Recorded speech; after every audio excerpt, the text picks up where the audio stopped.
Hello, everybody. Welcome back to the Consecrated podcast. We have some very special episodes, not just because they're, more episodes of the Consecrated podcast, but because look at where we are right now. Upgrades. Upgrades. Temporary upgrades. But upgrades. For the next couple of episodes, we don't know how to act. Yeah. Because of our location, because of what's around us. Yeah, hold on. Where are we? Where are we at? We are back in the motherland. We are back in Addis Ababa, Ethiopia. And it's crazy because a studio that we are recording at here puts our studio that's in America to absolute shame. Yeah, it does. Puts it to shame. But I'm proud of our people for having this. If you're watching on YouTube, you can see this is noise. This is very nice. Yeah. We don't know how to act. We don't. Nice setup. Yeah, very nice. We're very grateful. Yes, we're very grateful to our friends here for letting us use this space. Yeah, very, very, very grateful. If you speak Oromo, they have a podcast called Mark 836. Mm-hmm. Go check it out. If you speak Oromo, it's fully in a different language. So if you only speak English, maybe don't go check it out. You can put on the subtitles. Yeah, true. True. Yeah, it's funny. We did an episode on their podcast and they asked us to speak Oromo and we spoke English the entire time. Maybe like 5%. 5%. Yeah. We tried. But, being immigrant kids that were raised in the U.S., there's only so much you can do. Yeah, we really tried our best. But yeah, we'll have to improve on that. So, for the next couple episodes, we're spoiled. Yes. With our location. Thank you, Jesus, for this and all that we have around us. We are very, very spoiled. Mm-hmm. But we have also some good content. Yeah, I'm excited. Yeah, start us off. I'm excited for the stuff that Jesus wants to talk about. Yeah. I feel like it's a very human experience, the thing that he's looking to address. And it's part and parcel with what it means to be walking with God on the earth. Yeah. There's what he's looking to talk about, and I think over the next couple episodes we're going to be on the subject of almost kind of like dying to yourself and what surrender looks like. Mm-hmm. But there's a very specific thing within the realm of surrender that he's looking to address today in this week's episode, and this one's near and dear to me. I feel like I have had these emotions myself frequently, and I can imagine that others have had it as well, and I'm curious to hear what your thoughts are on it, and if you've experienced it yourself. But as Jesus was talking to me about this subject, I'm going to kind of give the image for it, the context that I was given. It was like I was a sojourner in a wilderness, is what it seemed like. Like the mental image that I had when he was talking to me about this was I was like almost in a desert land. And I had a tent, and I was traveling through this desert land with the equipment that I had accumulated up until that point to get to the destination. I knew generally where I was headed, and I had the material that I had to cover myself at night and to prepare myself food and to make myself comfortable inside my tent. I had all of that based off of what I was given up until that point. Mm-hmm. And the picture that that image that he gave was imagery to describe what happens inside of us with our belief systems. Okay? Mm-hmm. So throughout our lives, whether we are taught something through somebody that we respect, or whoever has had influence on us, or whether we ourselves have had certain experiences to lead to these beliefs, we construct a series of almost like systems of belief that we operate based off of, and they're like temporary dwelling places for us, right? So like you've heard of the term existential crisis, right? Yeah. You might have a moment where something is introduced into your world, into your tent, into your like paradigm that doesn't fit with what you had built. Yeah. I think a lot of us have had that experience. You have a certain way of thinking, something invades and you think, okay, well, whatever I had, whatever my system of thinking has just been completely violated, and I need to figure out a new way to operate, right? And it doesn't even just have to be a positive intrusion. It could be a negative intrusion. It could be negative. Yeah. It could just be anything that you have built your system of belief sort of, let's say, in this direction, and then something comes in and it feels like it's against the grain, and then you're like, well, this didn't work. What I was thinking before and my belief system before simply didn't work, right? So these systems of belief are like temporary dwelling places. They're like tents, okay? And as humans, we must build them for ourselves, right? Because you need to know how to engage with the world around you, right? So as a kid, you learned if I put my hand on this stove, I'm going to get burned. Right. So you have to learn things like that so that you can continue to exist and not, whatever, perish. Yeah. Right? So we do this in every realm of our lives. And we do it to the best of our ability, using the material that we have up until that point. And there comes a time when walking with Jesus, he darkens the door of your tent, right? So you're in your tent and you have set up your shelves, you set up your, all of your surroundings according to what you have come to believe in that day, okay? And then Jesus comes to the door of your tent, okay? That moment of Jesus approaching your system of beliefs presents you with a decision-making point. You're at almost like a fork in the road at that point, okay? When you get there, you either decide, I have come to believe this for a reason. And you can, as we're talking about this, you can fill this in with anything, like whatever belief you have come to hold strongly. Like, let's say even, for example, the goodness of God, okay? Maybe there are certain things that you have come to believe about God's goodness or his provision, okay? You've come to believe those things maybe as a result of the experiences you've had, right? Over the course of your life. Jesus darkens the door of your tent and he's looking to address what you built your tent on. Okay? Right.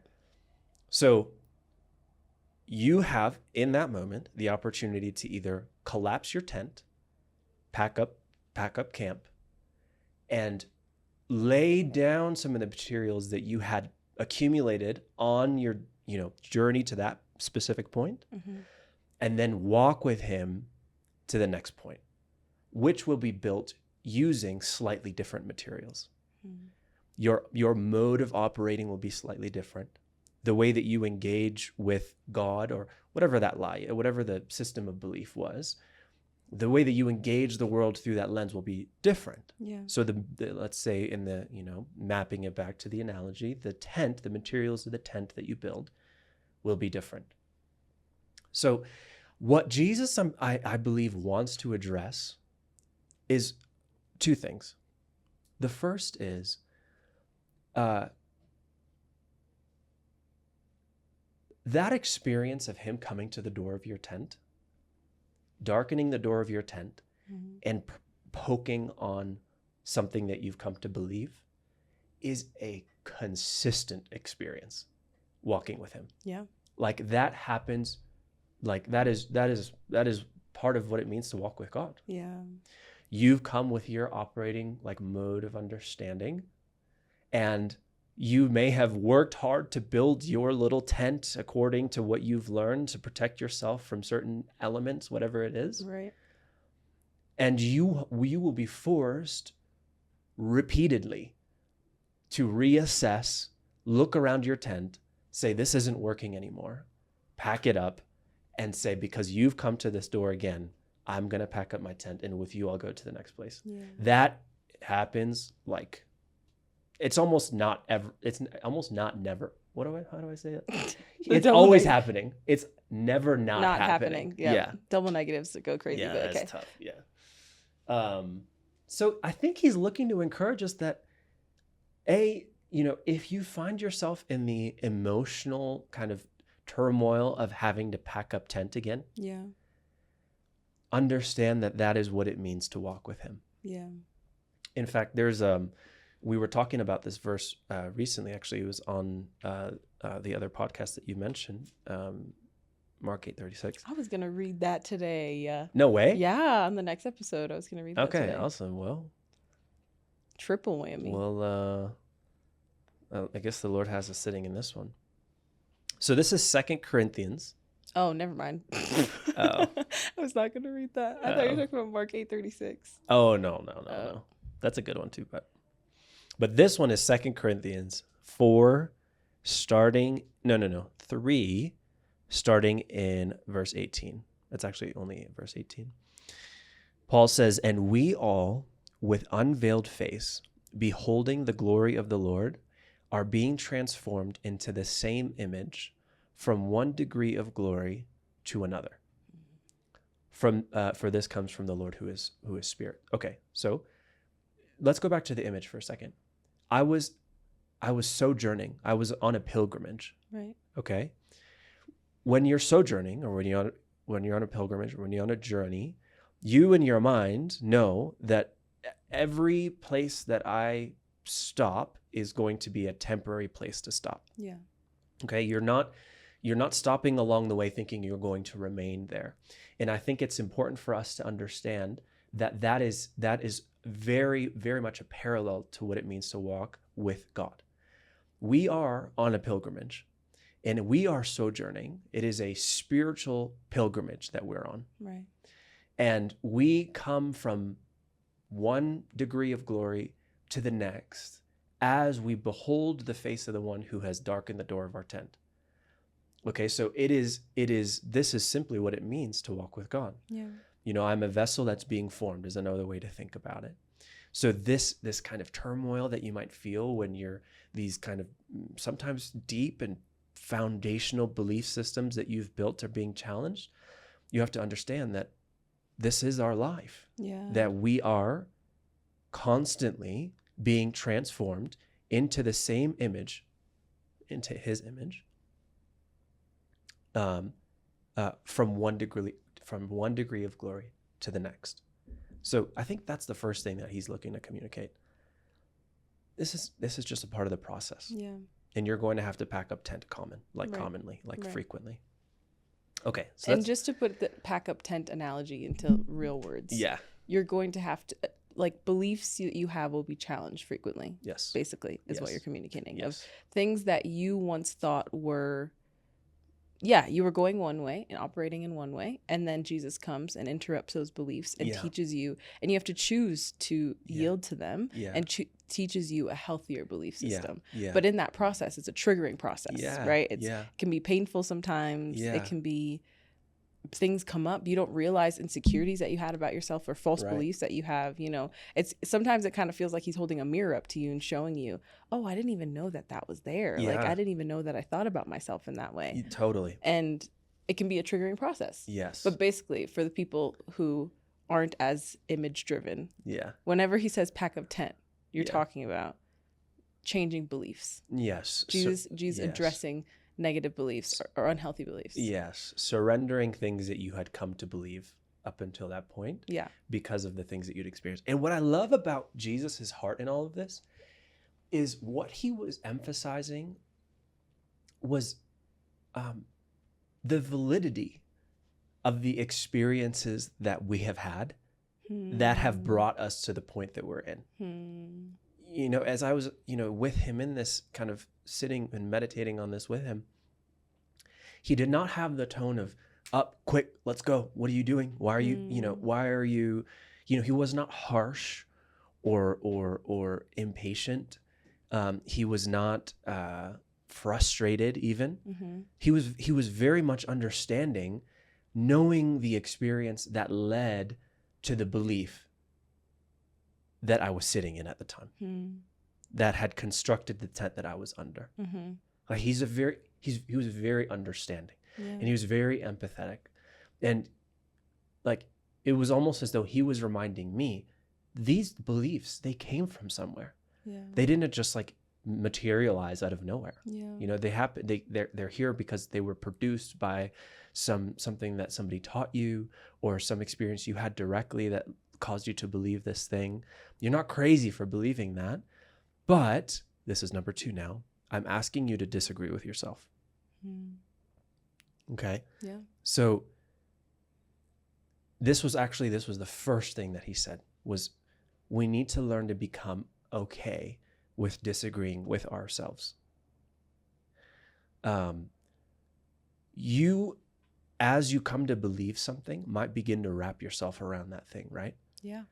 Like you will build other decisions sometimes based off of that belief. No matter how unhealthy it is. You will come to identify with that thing. Yeah. And so to call something like that out and say, that cannot persist, you are having to disagree with your own self, it begins to feel like. Yeah. In order to move in the direction that he has. Right. And I think one thing that he was looking to address here was,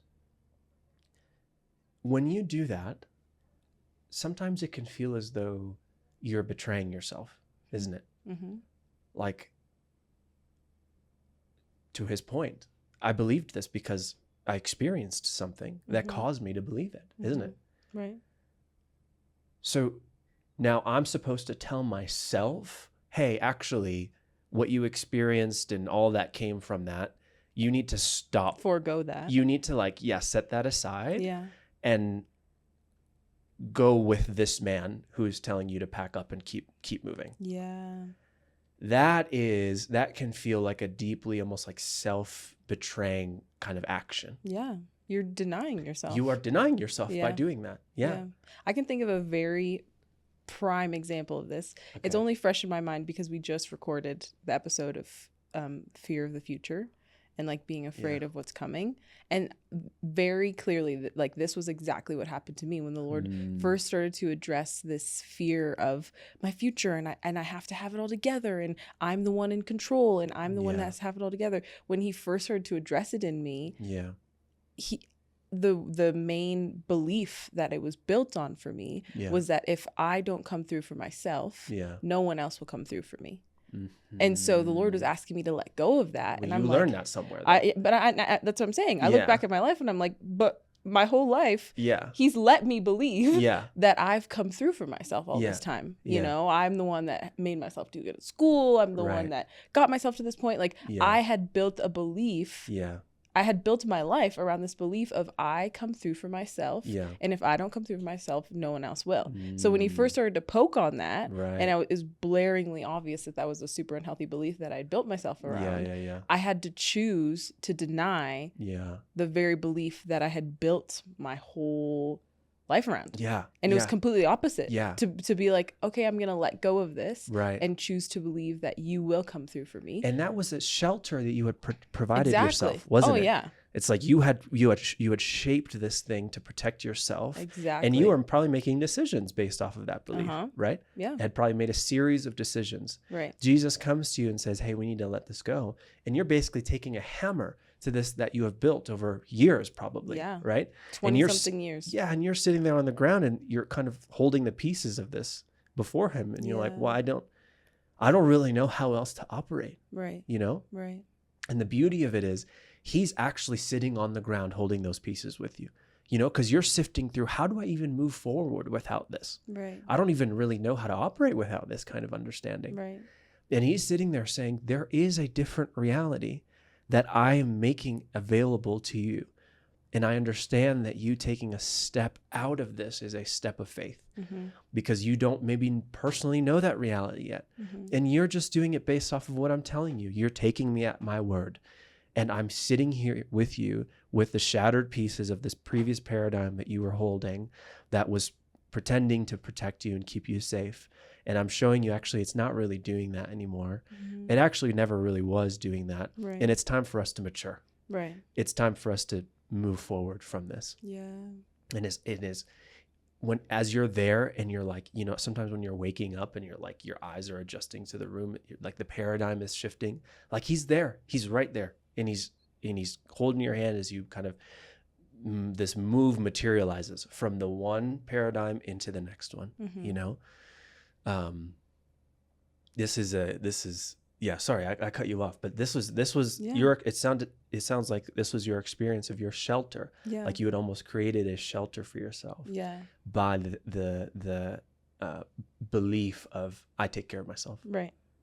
Well, if you take care of yourself, then you're going to do things to take care of yourself. Exactly. And you're going to keep taking care of yourself, right. aren't you? Exactly. So why should you stop taking care of yourself? And then Jesus says, hey, wait. And you're like, uh-oh.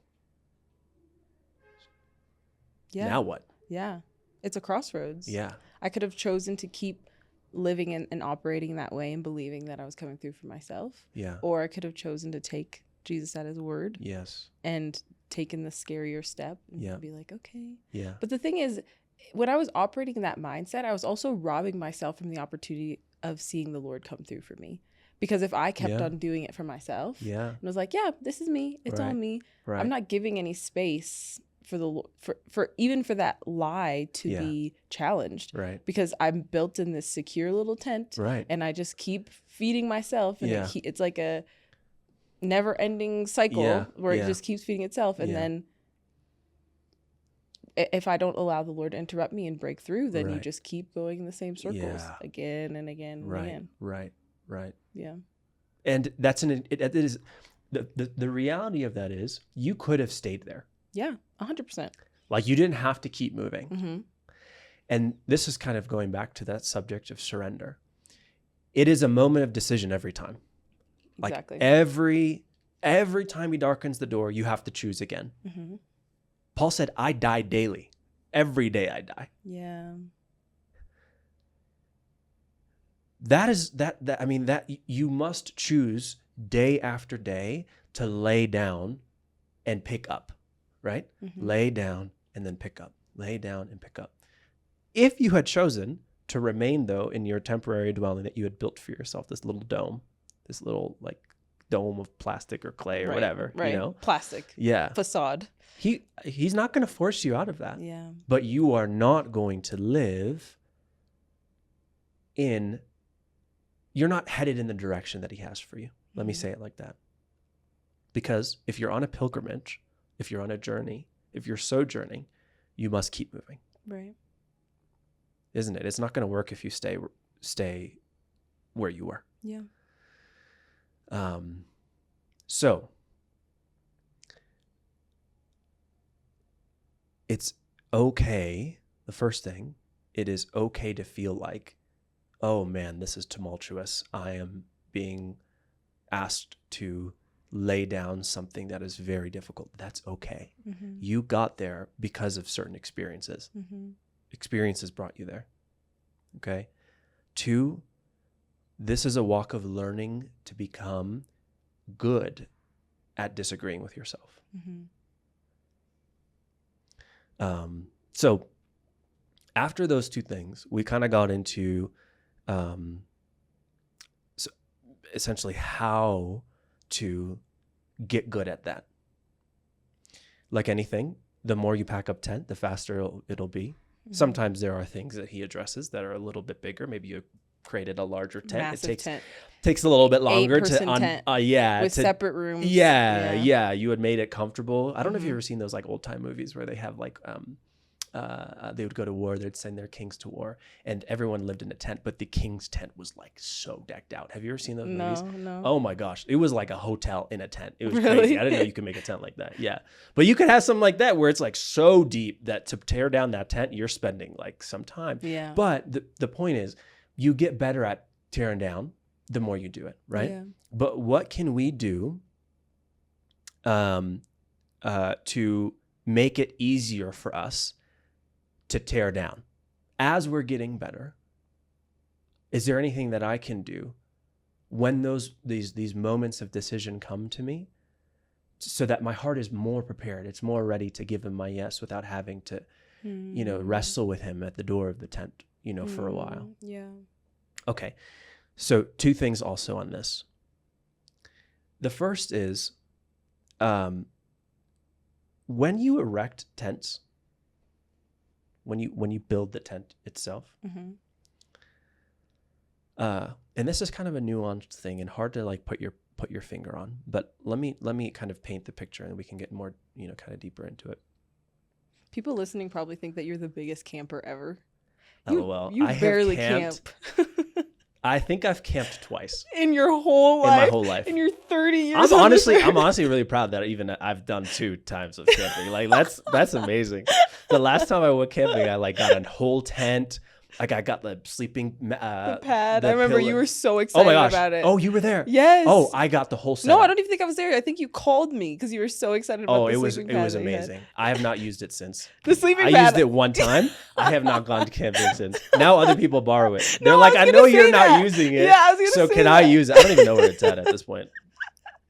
But So but at just to least I've done it clarify, once to understand, the analogy. Yeah. Maybe Jesus had you do it the few times so that this So analogy that would really hit a home little bit for you. later, I would know what he was talking preparing about for you for this very for moment. this moment. Yeah. That could be so. Yeah. Yeah, that could be so. I'm not a big camper though. I No. like hiking, but I'm not. Oh, I like camping. I just haven't done it a lot. You like camping? I like it. Yeah. Okay. You sleep. My tent that I got, it has like the top. You can. Oh, so you can like look at this the Velcro stars. thing that you can like You're remove. a big star guy. So you lay there and you like look at the stars. Oh, it's amazing. Anyways, besides the point. When you set up the tent, what can you do to make it easier for yourself? When you set up the tent, to tear down beliefs. Mm-hmm. When you set up the tent, again, the more this happens, the better you get at it. The more this happens, the more when you go to set up another tent, you're less attached to it. Okay? Mm-hmm. So you're not setting up your tent and putting up the shelves and you're putting up all the things on the shelves and you're like, pots and pans and the fake oven and all that stuff. You're not doing all that. Right. Because it's almost as though your heart has become more malleable. Okay? So you come to believe something, and even in the believing of that thing, okay? I'm saying this based off of like things that you've learned from other people or your experiences moving forward. As you ingest new information and you're subconsciously building up systems of belief as a result of those things, your heart becomes more accustomed, excuse me, to not setting up the tent in a permanent way. Okay. So you're thinking, as I'm building this thing up, I know that there may be one that comes to the door soon that tears it all down. Sorry, he doesn't tear it all down. He might ask me to tear it all down. Yes. Yeah.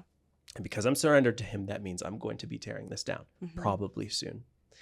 So as we go throughout life, it is another really good, I think, analogy for this is being clay that's malleable, that's not hardened, right? So if you're keeping the clay in a condition where the potter can come in and reshape and form it as he wills, it will be less difficult for you, as you move along when he pokes on, the next thing and then the next thing, for you to pack up and keep going. Yeah. Right. So I think that's the first thing that we can do, right? Like your heart posture becomes Jesus first. And then I have these like systems of belief that I've built based off of my experience and maybe even some things I've learned within my walk with him. Right. But, some of those things also might need adjusting. Right. Yeah. And so it is keeping this sort of yielded heart before him to say, I most likely will be asked to surrender this stuff at some point, and I will be ready when he comes to the door to do that. It is not this thing that I'm coming to believe that saves me. Right. It is not this thing that I'm coming to believe that will provide for me or whatever it is. Like for you, it is not this thing that will take care of me. So I'm okay. I'm holding it like this. You see what I'm saying? Yeah. Again, kind of a nuanced thing and maybe hard to like tangibly like wrap your mind around and say, I'm going to be like less attached to things that I believe moving forward. That may be a hard thing for you to do. I think that is something that comes naturally as you do this more and more with him. But if you are thinking through the lens of Jesus first, and I'm okay with the things that I believe being challenged, it will make it easier for you. 100%. Yeah. Do you see what I'm saying? 100%. Yeah. Yeah. I feel like I have, even from the example that I said in my personal life, that felt like an 8-bedroom tent. That belief that I had of I come through for myself. Yeah. If I don't come through for me, then no one else will. And even if I think about me deconstructing that and that tent not being there anymore, because I learned how to quickly deconstruct and move to the next thing, and it built a certain level of trust in me with Jesus, so that even now before he was like at the door of that tent for a minute, you know, like we're wrestling through it. Like, he's like, come on, yoo-hoo, like let's work on this one. Come on, let's wrap it up. And it took a minute. But once I got to the point, deconstructed it, not only was that unhealthy belief not there anymore, but also there was a deeper level of trust that I'd built with Jesus, that when he points to something and it's painful, it's actually for my good, that he's actually using that to grow me and to change me. And that became kind of a stone of trust. Like it added a certain measure of trust in my relationship with Jesus, so that when he knocked on another one, or when he got to a 10-bedroom tent or a 12-bedroom tent, that it became easier for me to let him in and address them, because I'd seen in past beliefs where he had come through for me and it had been painful and we wrestled through it, but how I feel so different afterwards. And so then every false belief that he tried to combat after became easier to start addressing, because I trusted him. Yes. And it, oh, that's so good. And it causes me to think of so many things that we can't probably get into right now. But it is that when you create that space for God, for him to come through. Yeah. Okay. You came to believe that you had to provide for yourself. Right. Exactly as you said before, because you were shielding yourself like this. So even if he's there, you're not seeing him because you're doing this. Right. You are filling that space that God was meant to occupy. Okay? God was not given the space to be the person he wanted to be for you. Right. The reason I'm thinking about this is because I was reading recently through 2 Chronicles, and I'm reading through as there is a certain king. I'm not going to name him, but there's a certain king who You're not exposing kings here. I'm not exposing kings here. I'm not in the business of exposing kings. Yeah. We'll get to that stuff maybe another time. Right, but right. Maybe in heaven you can in heaven we can have a conversation about why you act some type of way. But this king, though he was one who followed God closely and his heart was wholeheartedly devoted to God for the most part. I guess wholeheartedly and for the most part are contradictory. But whatever. He followed God for the most part. There was a moment where he was there were enemies that came to him. And rather than seeking the Lord on, God help me, what do I do? God, at this point, there was a history of God delivering Israel. So it's, whatever, little less excusable. But he still didn't go to God. He went to a neighboring king, asked for their army to help, and they came and they helped. God addressed that and said, what was that about? We have this thing. We had something going. Yeah. And then you went and asked him for help. Why did you do that? God looks, there's another story right before that where he is being closed in on by his enemies. He cries out to God and God delivers him. Wow. So when he creates space for God to be God, God shows up. When he closes up and prevents that space from being opened, then he continues in his own. He looks to other kings, so on and so forth. Yeah. There was a lesser, an inferior existence that he lived as a result of looking elsewhere versus looking to God. Yeah. So you having that experience of then opening yourself up to God in that way, God comes in, doesn't he? He shows you, I take care of you. Next time he darkens the door of your tent, well, you have more confidence, don't you? Because you had this other experience where God wanted to show himself as XYZ, whatever, and he did. And now you have more confidence it doesn't feel like quite as much of a leap of faith the second time, right? Or the third time because you saw him the first time. Right. Beautiful. That's just how it works. The first time may be the most difficult, but once you get past that first and you experience him stepping into that role that he wants to be in, if you allow him to, then you have something to lean back on, isn't it? Yeah. As you move into the next one. Yeah. This gets to my last thing that he shared about this. On the subject of how does it become easier? How can you make it easier for yourself to pack up tent? There are different ways of building systems of belief. We've talked about 2: personal experience and what you've been taught, right? Those are what you might call responsive ways of building systems of belief. Something happens to you, or you are taught something. Therefore, you build a system of belief based off experience or a word from somebody else. There's a third way that, should you give yourself to it, will make it easier for you to listen to, receive, and act upon the things that God tells you about in the future when he comes to your tent. When he gives you something, when he gives you a truth, it's a foundational element to be used in the building of the temple that you are, so that you can go where you need to go. Mm-hmm. These are not one-off, like, Beef, do you need this right now? You're not going to need it in 5 days. Okay? These are in the same way that if I were to give you stone after stone or brick after brick to build a building, just because you got to the next stone doesn't mean the last stone is irrelevant, because that next stone has been built on what? The last stone, isn't it? Mm-hmm. So it is by line, precept by precept that the kingdom works. So the way that you prepare yourself as a stone is being laid in your heart, the way that you prepare yourself for the next stone is to sit with and meditate on the previous stone that was given to you. Because truth always rhymes. When God gives you one truth and you sit on that truth and it begins to resonate in your spirit, and then he gives you the next truth, these two, they rhyme. They're symbiotic. They come in, this one stone was meant to be built upon the other. Because the space was carved out for the first stone and it was placed properly as it should have been, the second stone can come in more easily to be laid upon the first. So what you're doing is you're saying, God, I've received that first stone that you gave me. I got it. I've received it. And I treasure it. This is a good truth and one that it is worth building myself upon. So I will do that.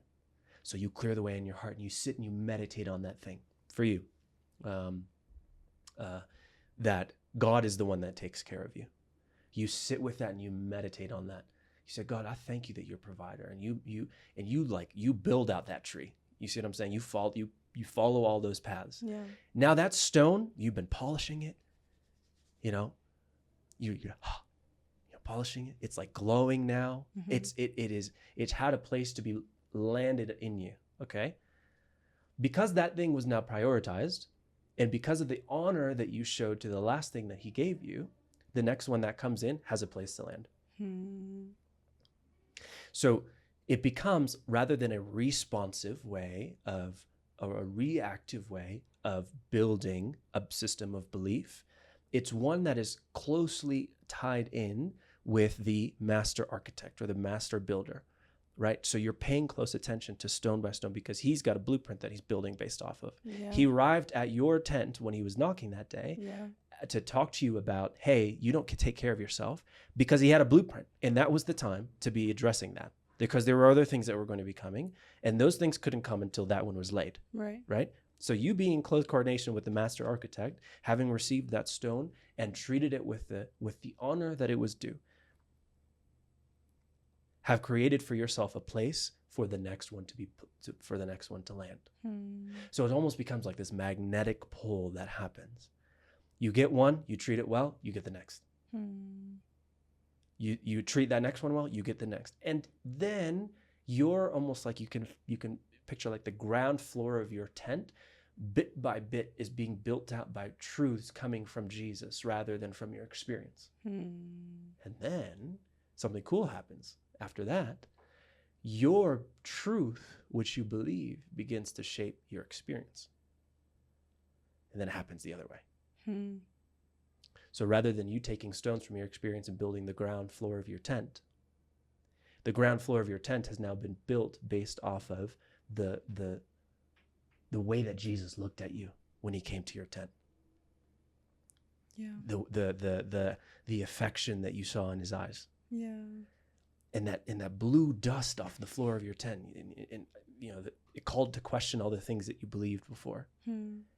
And then because you saw the way that he looked at you, you said, "Oh, what? Why would I believe that he doesn't take care of me? Why would I believe that he isn't providing for my every need? That his eyes are not always on me? Why would I believe that?" Yeah. And so it becomes this sort of gradual effect of, I'm so eager for this next stone to be built, to be given to me, so that we can continue to build this out, so that the truths which are revealed and true in heaven become true here on earth, in my experience. Then my tents come to look more and more as they should until we arrive at the final destination. So take with a grain of salt and the understanding that the things that you come to believe as a result of your experiences or the things that you're taught or so on and so forth, those things, they might change soon. And Jesus might ask to address those soon. Yeah. First. Second, when he gives you something, when Jesus gives you something, when he gives you something to build off of or to build with, treasure that thing. Yeah. Treat it like the treasure that it is, because it's treasure, and his words, they're life. That it is the essence of life. He is the essence of life. Yeah. And begin to base your mode of operating off of him and the way that he talks, rather than the way that you have come to exist based off of your experience. Yeah, that's so good. And this is surrender. Tents blow in the wind, but stones don't. Hey, listen. Wind will come, rain will come, storms will come. Your tent will be going crazy. Yeah. Your unhealthy place will be going crazy. Yeah. I don't know if you plan to do this analogy, but the tent and the stone analogy is insane if you continue to follow it. Did you plan that? No, not really. But think about it. The idea of Jesus giving you stones of healthy beliefs to build your experience off of now. Right. We're in a process of moving from tents to stone into a place of stone. Right. It's like the story of the 3 pigs, the wind can come, rain can come. Yeah. And if you're in a tent, of course you'll be shaken. But if you're living in a foundation of stone, you won't be moved at all. Yeah. Those who build their lives upon my words are like those who build with, isn't it? Isn't that that's the reference, isn't it? Yeah. That was a great analogy. If you didn't even plan that. Well, I didn't come up with the word stones. He told me about that. Yeah. But I did not make that connection myself. Man's quoted himself. Quoted his own self, bro. That's how good the words are. They're self-quotable. That's how good they are. Yeah. So he's a builder. Good. Let the builder build. Yeah. That's what he's saying. Yeah. I'm a builder. Let me build. Yes. Be built. Yeah. Allow him to build you. And don't settle for less. Don't settle for the temp. We do our best with the material that we have at each stage of our life, right, to build a way of understanding and moving forward in this world based off of what we have experienced. But don't settle for that. Yeah. There's a builder who builds, and he enjoys building, and he wants to build you. Just be built. Yes. It's so good. Yeah. So good. Pray for us, Fed. Pray for us to move into a place from our tents to our homes of stone. Come on. Wow, I really fought to get that out. The jet lag is hitting me. Yeah, you're doing great. Thank you. That was the first one. I started like 95 times today.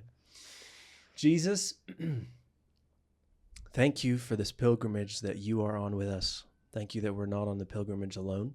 Yeah. And I thank you that you are developing in us a priority and a preference for you, to listen to and to receive your words with diligence and with excitement and with delight, to be eagerly anticipating your next word, and to be quick to let go of. And even when it feels against the grain, part ways with the things that we've come to believe as a result of our experience. When there are greater things that you have for us, thank you that you are strengthening us to move into those things. Yes. And that you are, in doing so, making yourself Lord, that you are taking your rightful seat and your rightful throne. This is lordship. You call the shots, Jesus. Yes. And I thank you that you are causing us to be malleable and responsive. And as a result, step by step, we are being built into something enduring, into something that reflects the very image of the glory that we are looking at, going from one degree of glory to the next. Help us to cling to you rather than the things that we've come to believe. We love you. Yeah. And thank you for desiring for us a better existence. We choose it with you. Amen. Amen. Amen. Amen. Well, everybody, thanks for tuning in. We are reporting live from Addis Ababa, Ethiopia. Did we say Ethiopia. We love Ethiopia. Yeah. We said that already, right? Yeah, we did. Okay. Anyway, thank you so much for tuning in. Thank you for being here. We really pray that this blessed you. And here's to tearing down tents. Yes. Stones. Moving into places of stones. Camo. Yeah. We love you. We're probably going to do a Dying to Yourself episode part 2 after this. So if you love hearing about dying to yourself and death, stick around. Stick around. We'll see you at the next episode. All right. Peace. Bye.